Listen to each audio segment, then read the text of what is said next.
Hi everyone, Aaron here for Zollotech, and the Apple event invite for the iPhone 17 launch is finally here.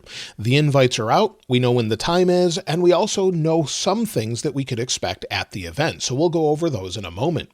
But the invites are out. It's called Awe Dropping. You can see the logo here, and it takes place on September 9th, 2025 at 10 a.m. Pacific time or 1 p.m. Eastern time. It's at Apple Park for those that were invited, and then also streamed virtually online, and it may be virtual in person as well, where they watch it together like they have been for the past few years, or maybe it will have a live event. I would love to see that return. But either way, the event invites are out, so we can see it on September 9th at 10 a.m. Pacific time. Now, Apple also updated the Twitter or X Hashmoji. If we go into X, you can see it here.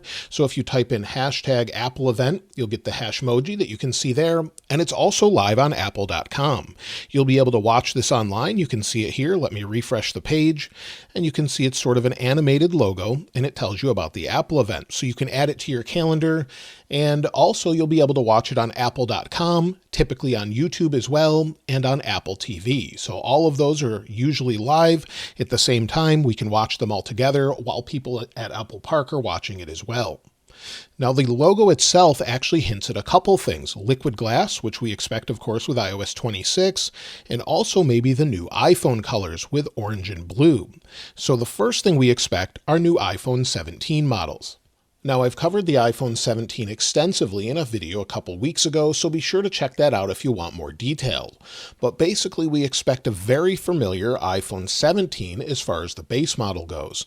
Now, these are all just dummy units that represent what they could look like. Most likely, they're fairly accurate as far as the overall design look, but they definitely could be missing some details and be some different colors or different shades of color, so keep that in mind. But with the iPhone 17, we basically expect it to be about the same, some new colors, and pretty much the same layout. So a camera control button, a power sleep wake button, and of course your volume buttons and action button. But we could see an upgrade to the display where it's now 120 Hz. So we don't know this for sure, but some people have said it may not be called ProMotion in the non-Pro devices, but Apple could implement that in some way, and I think it's time at this point. It's been a long time that the base iPhones were only 60 Hz, and it would be a nice upgrade. We could see some battery upgrades and maybe some other internal changes we're not familiar with just yet. But the big upgrade this year comes to a new model replacing the iPhone 16 Plus, and that's the iPhone 17 Air. Now, the iPhone 17 Air is said to be a very thin version of the iPhone, basically super thin. You can see how thin it is here as far as the buttons go, if this is accurate, and of course a camera control here. We also have our volume buttons and action button, and then on the bottom, we would have our USB-C along with microphone and speakers. So other than that, though, it's just a super thin iPhone with what's expected to be a 48 megapixel camera on the back, this odd camera bar with an odd radius on the back, and we could have a telephoto zoom lens, but this camera bar, we don't really know why it exists. But we do expect maybe a 120 Hz display, possibly a faster processor, so a faster version of what's in the base phone, and then also maybe decent battery life. That's hard to say, but we don't really know, of course, until we try it out. But this is expected to have a titanium frame to help with overall rigidity and strength. So with the S25 Edge that Samsung released not too long ago, it really has no issues as far as bending despite its thinness. This is expected to be at 5.5 millimeters thin. So a super thin phone, and of course some nice colors here as well. Now, when it comes to the Pro model is expected to get a big upgrade as well as far as its design. Now, some people really do not like this design at all with this giant camera bar on the back. Again, we don't know the reason for it, but we do expect a camera upgrade with all 3 cameras this year, including the telephoto zoom camera coming in at 48 megapixels. So we expect that, possibly 8K recording, and then of course upgraded Pro processors. So something along those lines that's much, much faster. Now, of course, the overall layout is expected to be the same. So power sleep wake, camera control, same USB-C on the bottom. The big change really is going to be the overall frame material. It's said to be aluminum this time around. So instead of being titanium, Apple is supposedly switching to aluminum with a new unibody design.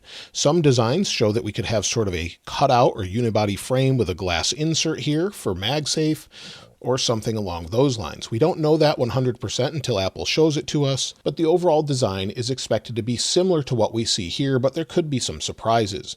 We expect similar colors as well, so a new orange color, a blue color, and then a silver and black color. And so that may not be everything that Apple has in store for the Pro phones this year. Of course, we expect this different design, but we do expect an A19 Pro with 12 gigs of RAM. It's also said to have 12 gigs of RAM in the iPhone 17 Air as well. But the overall design is expected to be mostly the same and not really a huge change as far as that goes, other than the camera bar on the back. Hopefully we'll see a reason for that though as well. There could potentially be a price increase on the Pro models also, maybe by $50 or so, but Apple sometimes hasn't done price increases when there's been rumors of them as well. So again, we'll have to wait and see what they do there. Now, we do expect some updates to the watches as well. Now, with the Apple Watch this year, with the Apple Watch Series 11, we expect a fairly small update. Last year, Apple made it a little bit thinner, gave us a little bit different display, and also had a few upgrades. But this year, we basically expect an S11 chipset, possibly a new 5G modem that supports RedCap, which is specific for wearable devices, and possibly some new health sensors. So we don't expect a whole lot here, but we expect similar updates, maybe with this, along with the titanium version as well, and then of course the Apple Watch Ultra. Now, we haven't seen really much of a change with the Apple Watch Ultra, but we do expect possibly an Apple Watch Ultra 3. We could have a new display that finally matches what we have with the Series 10, has better viewing angles, and we do expect it to get maybe about a millimeter larger or so.